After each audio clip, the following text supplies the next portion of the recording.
우리는 지금 참 믿음에 대해서 살펴보고 있어요. 7번째를 지금 우리가 보고 있는데요. 믿음이라고 하는 것은 바로 이런 것이죠.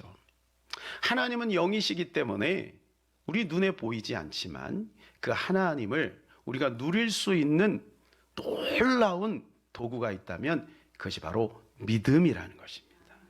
그러므로 여러분, 믿음에 대해서 우리가 눈을 열고 나면 하늘을 경험하고 하나님의 능력이 나의 것이 되는 것입니다.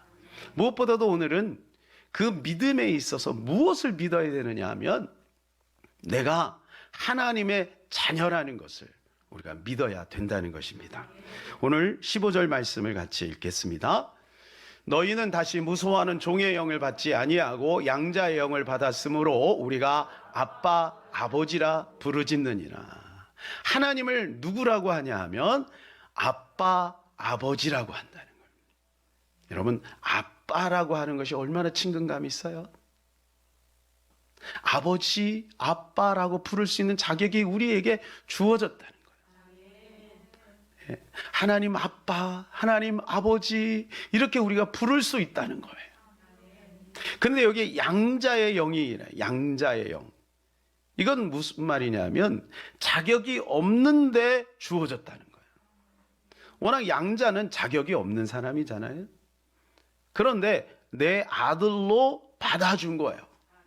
근데 받아준 순간 그 아들의 권세와 아들의 혜택을 함께 누리게 되는 거죠.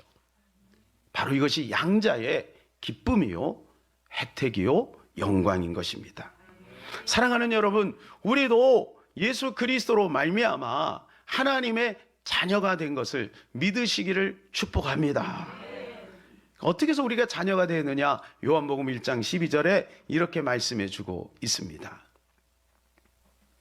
영접하는 자 곧 그 이름을 믿는 자들에게는 하나님의 자녀가 되는 권세를 주셨으니.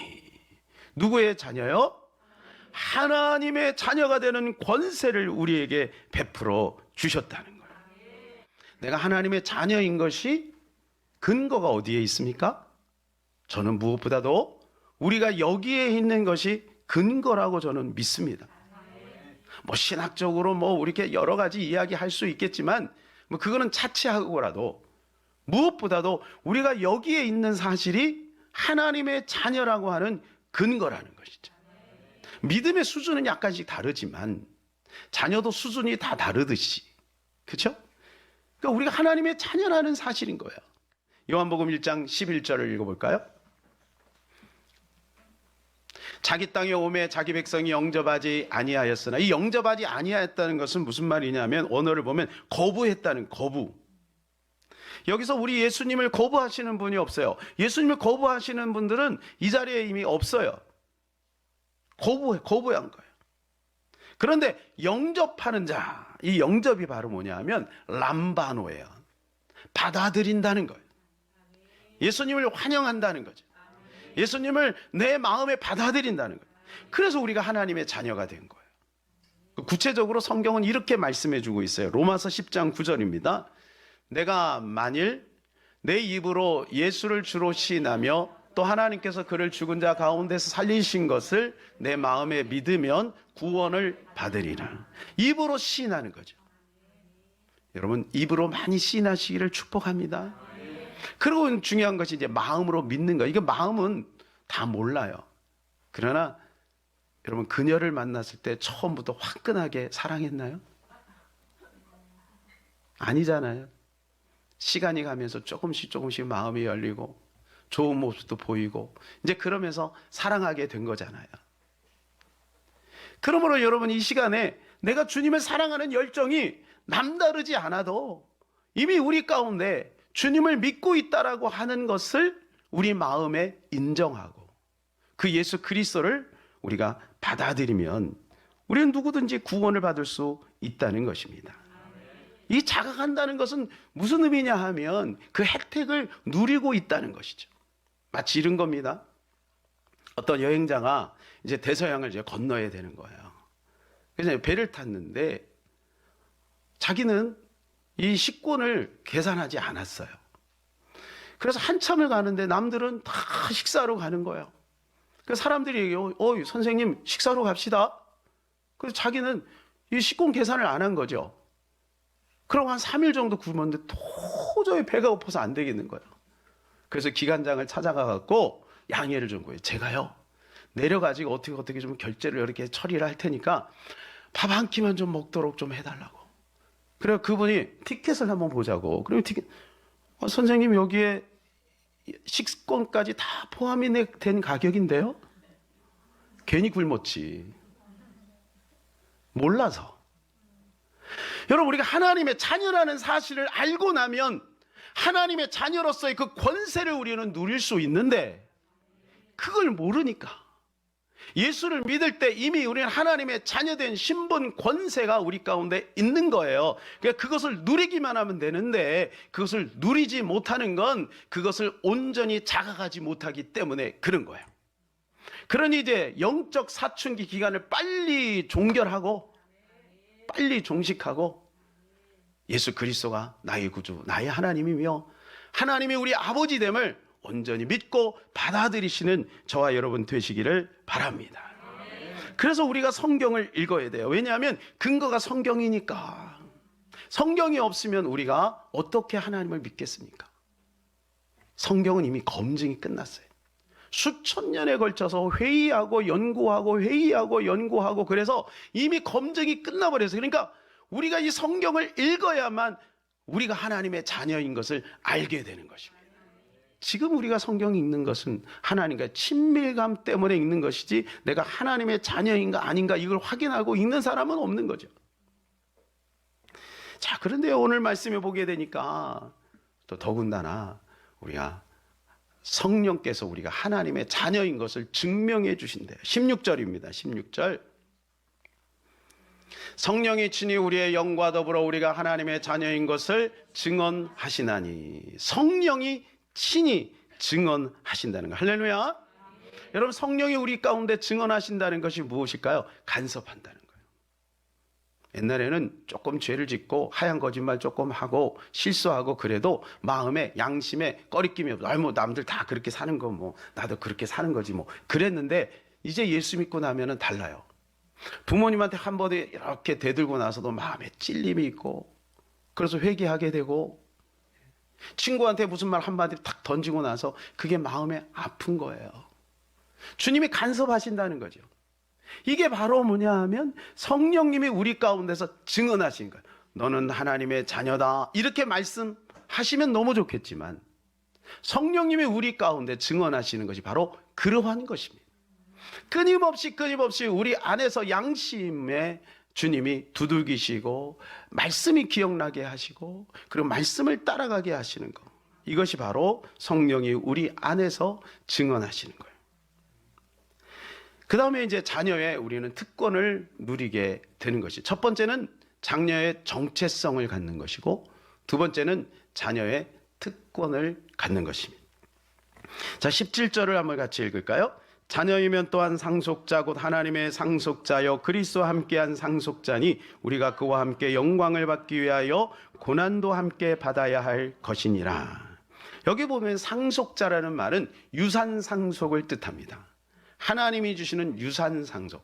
여러분, 하나님께 그 상속을 받기를 원하십니까? 네. 우리는 받을 만한 자격이 있죠. 왜? 하나님의 자녀니까. 근데 여기에 두 가지 상속을 해주신대요. 하나는 영광의 상속, 하나는 고난의 상속이에요. 영광의 상속은 웰컴이죠. 근데 왜 고난을 거기다가 끼워 넣었을까? 너희가 영광을 받기 위하여 고난도 함께 받아야 된다는 거예요. 그럼 왜 하나님이 고난을 우리에게 허용하셨을까? 우리 고난에 집중할 필요는 없어요. 왜냐하면 고난은 우리가 원하지 않아도 그냥 오니까. 영광의 상속을 우리가 먼저 한번 봅시다. 우리가 하나님의 자녀가 되었을 때 어떤 영광의 상속이 있나요? 첫 번째는 천국입니다. 천국. 그래서 우리는요, 죽어도 천국 가는 거예요. 적어도 천국 가는 거예요. 할렐루야. 그래서 우리가 장례식장에서 우리 기독교는 어떻게 해요? 찬양을 하잖아요. 만나보자, 만나보자. 이렇게 찬송을 하잖아요. 진짜로 만나는 거니까. 여러분, 우리 사랑하는 부모님을 우리는 거기서 만나게 될 것이고, 또 우리 자녀들을 만나게 될 것이고, 천국에서 만나게 될, 이것이 바로 우리가 영광의 상속을 받은 겁니다. 두 번째는 뭐냐면 하늘의 능력인 겁니다. 하늘의 능력을 우리는 계속해서 받아 누릴 수가 있는 것입니다. 하나님은 빛들로부터 우리에게 오시어 거룩한 영광과 또 신비한 능력과 또 기도하면 주님께서 우리 가운데 응답을 주시는 것입니다. 또한 성령의 열매죠. 사랑과 희락과 화평과 오래 참과 자비와 양성과 충성과 온유와 절제 열매. 여러분, 이것은요, 우리 안에 예수 믿는 모든 사람들에게 영광의 상속으로 주어진 거예요. 이것이 처음에는 약할 수가 있습니다. 그러나 시간이 가면 강해지고, 이것이 미미할 수 있습니다. 그러나 시간이 지나면 이것이 선명해지게 되어 있는 거예요. 그래서 23절에 보게 되면 이런 말씀이 있어요. 금지할 법이 없느니라. 아무도 성령의 열매를 금지할 수 없다. 여러분, 그러므로 지금 내가 사랑이 안 된다고 해서, 지금 충성이 잘 안 된다고 해서, 지금 절제가 잘 안 된다고 해서 낙심하지 마시고 끝까지 내가 하나님의 자녀인 것을 붙들고 믿고 인내하면 우리 가운데 이 9가지 성령의 열매가 자연스럽게 나오게 되는 날이 있게 될 줄로 믿습니다. 갈라디아 4장 7절 우리 다 같이 크게 읽겠습니다. 그러므로 내가 이후로는 종이 아니요 아들이니 아들이면 하나님으로 말미암아 유업을 이을 자니라. 할렐루야. 우리는 하나님의 유업을 이을 자인 것입니다. 여러분, 이 유업은 어떤 것일까요? 우리의 상상을 뛰어넘는 유업인 것입니다. 여러분, 그것이 성경에 있어요. 그것을 알아야 내 것으로 삼을 수 있는 것입니다. 두 번째는 고난의 상속인 거예요. 고난의 상속. 그냥 영광만 거기서 끝나면 좋은데 왜 고난의 상속이 있을까? 여러분, 이것에 대해서 이해가 필요해요. 왜 그러냐? 우리가 신앙생활 하면서 예수 믿었는데도 고난이 계속 오잖아요. 예수 믿으면 고난 끝, 행복 시작, 이렇게 되면 얼마나 좋아요. 그런데 고난이 계속해서 찾아온단 말이에요. 그러니 고난을 잘 이해해야 돼요. 예수 믿지 않는 사람, 죄로 인한 고난은요, 고통입니다. 고통으로 끝나요. 그러나 예수 믿는 사람의 고난은요, 보석이 되는 거예요. 그리고 절대 우리가 감당치 못할 고난을 하나님은 허락하지 않아요. 그 고난의 무게가 그 사람의 크기예요. 그렇다고 굳이 주님 나에게 고난을 많이 주시옵소서 이렇게 기도는 하지 마시기를 바라요. 그래서 우리가 욥의 고난을 싫어하는 거예요. 욥의 고난. 욥을 보세요. 영광이 왔죠. 욥은 나중에 더 큰 영광이 왔잖아요. 그런데 그 고난이 있었기 때문에 그 영광이 온 것입니다. 예수님도 마찬가지인 거예요. 예수님도 여러분, 그런 보좌 위에서 그 영광 안에 그냥 머물러 있을 수 있는데 하나님 아버지의 마음을 가지고 이 땅에 오신 거예요. 고난을 자초하신 거죠. 그랬더니 어떻게 됐어요? 하나님이 하늘과 땅 아래의 모든 권세를 그에게 부어주시고, 하늘과 땅의 권세를 그에게 부어주시고, 모든 무릎이 그에게 꿇게 하셨다는 거예요. 요한복음에 보면 뭐라고 말씀되어 있어요? 그것이 본래 아버지의 것이었는데 내게 주셨으니. 그래요. 그것이 뭐냐? 고난을 통과했기 때문에. 사랑하는 여러분, 그러므로 여러분이 가지고 있는 고난을 두려워하지 마시기를 바랍니다. 고난 끝에는 영광이 있는 것이고 그 고난은 반드시 보석으로 빛나게 된다는 것입니다. 그래서 성경은요, 우리에게 감당치 못할 고난을 허락하지 않는데요. 고린도서 10장 13절입니다. 사람이 감당할 시험 밖에는 너에게 당한 것이 없나니 오직 하나님은 미쁘사 너희가 감당치 못할 시험 당함을 허락지 아니하시고 시험 당할 즈음에 또한 피할 길을 내사 너희로 능히 감당하게 하시느니라. 그러므로 우리는 욥이 될 수 없어요. 저는 한동안 그 두려움이 있었거든요. 욥의 고난은 너무너무 고통스러워, 싫어. 그런데 어느 날 기도하다 주께서 얘야, 너는 욥이 아니다, 알게 해주신 거예요. 이미 나에게 있는 고난, 여러분 가만히 헤아려 보세요. 남다른 고난이 있다면 하나님이 그 가운데 뜻이 있는 것이고, 하나님이 어떻게 보면 우리를 그만큼 감당할 수 있는 그릇이기 때문에 허락하신 것일 수도 있다는 거예요. 그러므로 우리가 그 고난을 통해서 우리는 고통으로 들어가지 말고 그 고난을 통해서 영광을 바라보는 저와 여러분 되시기를 축복합니다. 그래서 시편 기자는 오랜 세월 동안 고난을 통해서 깨달은 거예요. 시편 119편 71절에 고난당한 것이 내게 유익이라 이로 인하여 내가 주의 율례를 배우게 되었나요. 고난당하기 전에는 그릇 행하였더니 고난당하고 나서 내가 그것을 깨달았다는 거예요. 여러분, 그래서 고난은 우리에게 유익인 것입니다. 하나님의 자녀인데 왜 고난이 있냐? 자녀이기 때문에 고난을 허락할 수도 있다. 또한 우리 하나님의 자녀로서의 권세는 또 뭐냐 하면 기도 응답의 특권입니다. 오늘 15절을 우리 같이 읽을까요? 15절. 너희는 다시 무소하는 종의 영을 받지 아니하고 양자의 영을 받았으므로 우리가 아빠 아버지라고 부르짖느니라. 이게 기도예요.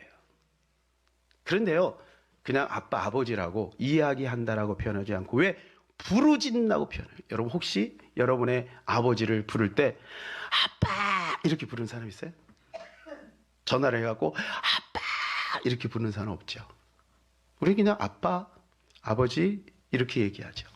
근데 언제 그렇게 불러요? 깨달아졌을 때. 정말 그분이 우리 아버지인 것을 알았을 때. 이산가족이 만납니다. 수십 년 만에 만나지 못했는데 그분이 그 앞에 계신 거예요. 그럼 TV 보셨잖아요. 아빠, 언제? 이렇게 부르잖아요. 저는 이 말씀 준비하다가 러브레터라는 영화가 생각이 났어요. 러브레터. 혹시 보셨어요? 예, 러브레터라고 하는 영화에 보게 되면 그 사랑하는 이를 잃어버려요. 그리고 그가 같이 다녔던 그 마을로 갑니다. 눈 덮인 마을에서 저 산을 향하여 이렇게 외칩니다. 오겐키 데스까?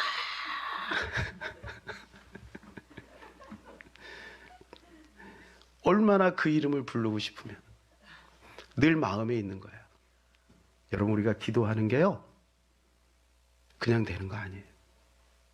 기도할 수 있다는 게요, 특권이에요. 예수님이 십자가에 죽으시고 그 피의 대가를 통해서 우리에게 주어진 거예요. 그래서 부르짖으라는 거예요. 감동을 가지고. 그래서 우리가 이따가 기도할 때 주여 하지요. 주여 삼창하면 부흥된다고 해서 그렇게 하는 게 아니고 감사해서. 그분밖에 없기 때문에 깨달아짐의 부르짖음이죠. 여러분, 우리가 하나님의 자녀된 그 권세가 또 무엇이냐면 하나님 보호하시고 인도하신다는 거예요. 고린도후서 1장 3절입니다. 찬송하리로다. 그는 우리 주 예수 그리스도의 하나님이시요 자비의 아버지시요 모든 위로의 하나님이시며. 그분은 자비의 아버지시죠. 위로의 하나님이세요. 그분이 우리의 아버지인 것입니다. 세 번째로, 그렇다면 우리가 이 땅에 살면서 어떻게 살아가야 될 것인가? 하나님은 우리의 성공적인 삶도 보장해 주셨어요. 첫 번째는 자녀의 정체성. 내가 하나님의 자녀라는 것이 분명히 믿어져야 되고요. 두 번째는 자녀의 특권이 무엇인지를 알고 그것을 누려야 되고, 세 번째는 자녀의 삶. 우리는 이제 죽으면 천국에 갑니다. 예수 믿는 사람은 다 천국에 가죠. 문제는 이 현실이 문제예요. 현실. 이 현실에서 우리가 어떻게 살아갈 것인가? 그런데 성경에 보게 되면 자녀로서 살아가는 원리를 말씀해 주고 있어요. 이방인에게는 말하지 않아요. 그러나 우리는 하나님의 방법으로 살아야 되는 거예요. 골리앗의 방법이 아니라 하나님의 방법으로 살아야 돼요. 가인이 성을 지었고 잘 됐지만 가인의 방법으로 사는 것이 아니라 셋의 방법으로 살아가야 되는 거예요. 그래야 우리는 이 땅에 성공적인 삶을 살아갈 수가 있는 것입니다. 그것은 첫 번째는 뭐냐 하면 우리의 육체의 한계를 인정해야 되는 것입니다. 우리의 육체의 한계. 우리 육체 한계를 인정해야 우리는 우리 육체를 뛰어넘어 그분의 놀라운 능력을 경험하며 살아갈 수가 있는 거예요. 왜 우리에게 시험이 자꾸 찾아올까요? 그것은 육체가 있기 때문에 그래요. 천국에는 시험이 있을까 없을까요? 없어요. 시험이 끝나요. 눈물도 없어요. 한숨도 없어요. 고통도 없어요. 천국에는 기쁨만 있어요. 희락만 있어요. 예수님이 이 땅에 오셔서 시험을 당하셨어요. 예수님이 왜 시험을 당하셔야 될까요? 죄가 있어서요? 여러분, 예수님 죄가 없는 분이에요. 능력이 부족한가요? 지혜가 부족한가요? 아니에요. 예수님은 흠이 없는 분이에요. 완전한 분이에요. 그런데 왜 예수님이 시험을 당하셨나요? 이유는 한 가지예요. 육체가 있기 때문에. 그래서 마귀가 그 육체를 통해서 시험거리를 자꾸 만드는 거예요. 여러분, 그래서 우리가 이 원리를 깨달아 알면 자유할 수가 있는 것이죠. 누가복음 4장 1절 2절입니다. 예수께서 성령의 충만함을 입어 요단강에서 돌아오사 광야에서 40일 동안 성령에게 이끌리시며 마귀에게 시험을 받으시더라. 여러분, 이게 좀 말이 좀 안 되지 않아요? 자, 예수님이 성령 충만한데 왜 시험을 받나요? 여기서 우리가 깨달을 수 있는 것은 성령 충만해도 시험거리가 올 수도 있다는 거. 나는 성령 충만한데, 여러분, 그래도 시험거리가 올 수 있어요. 그러나 성령 충만하면 시험을 넉넉하게 이길 수 있는 거예요. 그래서 하나님이 예수님이 성령 충만할 때를 기다렸다가 마귀의 시험을 허용한 거예요. 사랑하는 여러분, 날마다 성령 충만함으로 마귀의 시험에서 승리하시기를 바랍니다. 문제는 환경이 아닙니다. 문제는 사람이 아닙니다. 성령 충만인 거예요. 성령 충만. 그래서 에베소서 6장에 보게 되면 하나님의 전신갑주를 입으라 라고 쭉 말씀하죠. 구원의 투개, 의의 흉배, 믿음의 방패, 말씀의 검, 진리의 허리띠, 평안의 복음을 예비한 신, 이렇게 말씀하고 나서 그 뒤에 18절에 뭐라고 말씀하면 항상 성령 안에서 깨어 기도하고. 왜냐하면 마귀가 불화살을 쏜다는 거예요. 불화살. 이건 무슨 말이냐면 이게 전쟁 용어잖아요. 그러니까 전쟁에 나갔다가 집에 오면 뭐예요? 다 무장해제하는 거예요. 대부분 사람들이 무장해제하죠. 그때 마귀가 저 멀리서 불화살을 쏘는 거예요. 그래갖고 그걸 탁 치명타를. 뭔가 누군가가 대화하는 중에 시험거리가 스물스물 들어오는 거예요. 자기가 연 거예요. 왜? 무장해제를 해서 그래요. 하나님의 전신갑주를 계속해서 입어야 되는데 이것을 벗어버리니까. 여러분, 그래서 18절에 성령 안에서 깨어 기도하고, 하나님의 전신갑주를 입었다 벗었다 하지 않는 것은 바로 성령 안에서 날마다 깨어서 기도하는 것인 줄로 믿습니다. 그러므로 우리의 육체의 한계를 알고 나는 시험을 받을 수 있는 존재라는 것을 알고 날마다 성령 충만함을 인정하고 성령 충만함을 따라가야 되는 것입니다. 그래서 오늘 13절에 이렇게 말씀을 해주고 있습니다. 너희가 육신대로 살면 반드시 죽을 것이로되 영으로서 몸의 행실을 죽이면 살리니. 우리의 몸이 우리를 괴롭히는 거예요. 육체가. 그래서 사도 바울도 로마서 7장에 보게 되면 이것을 깨달았죠.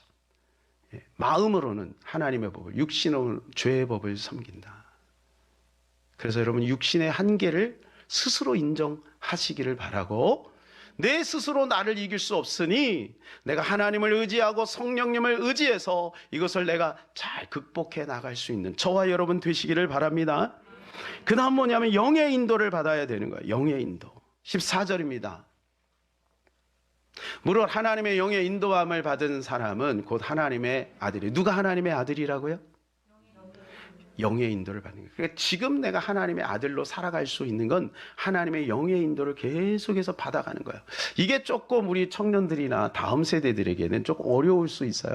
목사님, 하나님의 성령의 인도 받는 거 저에겐 조금 어려워요, 힘들어요, 이런 생각을 하는 사람이 있는데, 여러분 잘 들으세요. 우리가 하나님의 영의 인도함 받는 것이 습관이 되지 않으면요, 우리는 잘못하면 귀신의 인도를 받으며 살아가요.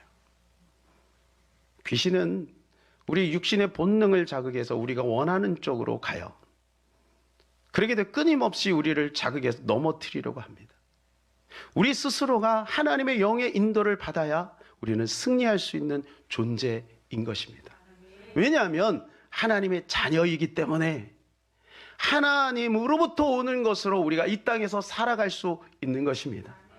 이 땅에 아무리 유익하고 아무리 아름답고 아무리 보기 좋은 것이 있을지라도 여러분, 거기에는요 광명의 천사인 귀신이, 악한 영이 역사하고 있다는 것을 기억해야 돼요. 그래서 우리는 날마다 깨어서 주님을 온전히 바라보며 믿음으로 승리해야 될 줄로 믿습니다. 결론입니다. 권능과 권세의 차이를 여러분 아십니까? 오늘 요한복음 1장 12절에 보게 되면 우리가 하나님의 자녀된 권능인가요? 권세인가요? 권세입니다. 권세. 따라서 권세. 우리가 하나님의 자녀된 권세가 우리 가운데 주어진 겁니다. 근데 권능은 뭐고 권세는 무엇일까요? 권능은 뭐냐 하면 외부로부터 우리에게 오는 것입니다. 그래서 성령이 충만하면 권능이 오게 되지요. 그런데 이게 성령 충만이 끝나면, 성령 충만이 희미하면, 약화되면, 그러면 힘이 약화될 수도 있어요. 근데 권세는 그렇지 않아요. 우리에게 주어진 권세는 우리의 어떠함과 상관없이 이미 주어진 거예요. 내가 누구의 자녀가 되었다는 것은 그분의 가지고 있는 어떤 그것을 그대로 누릴 수 있는 거예요. 왜? 호적을 파지 않는 이상은.